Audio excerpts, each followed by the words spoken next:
பெரும்பாலும் நீ பொருத்தம் பார்க்க வர்றவங்க கிட்ட இந்த ராகு கேது தோஷம் பத்தின குழப்பங்கள் இன்னும் இருந்துகிட்டே இருக்கு மக்கள் மனசுல.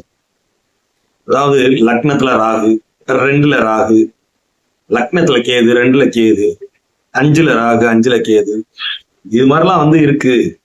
இது எப்படி இது பண்றது அப்படின்ட்டு ஒரு குழப்ப நிலையிலே இருக்கு.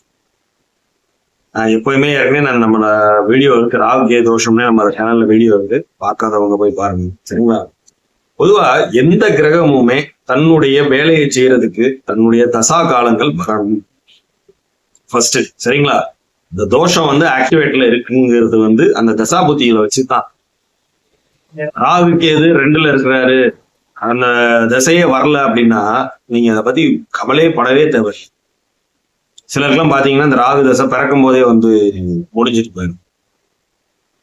இல்லைன்னா ஒன்றும் எந்த ஒரு இதுவுமே இல்லையே, நெகட்டிவ் எஃபெக்டே கிடையாது.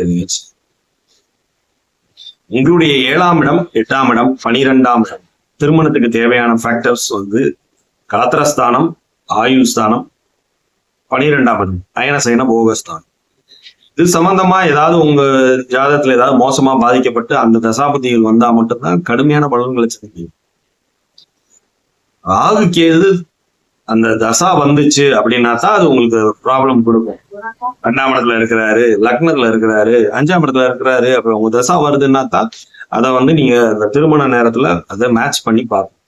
மற்ற நேரங்கள்ல அது அவ்வளோ எஃபெக்ட் எல்லாம் கொடுக்கறது. புத்தி வரும், ஆனாலும் தசாநாதனுக்கு கட்டுப்பட்டு தான் இருக்கும் சரிங்களா. ஸோ இந்த மாதிரி விதி இருக்கு அப்படின்னா உடனே பயம் கொள்ள தேவையில்லை. ஓகேங்களா.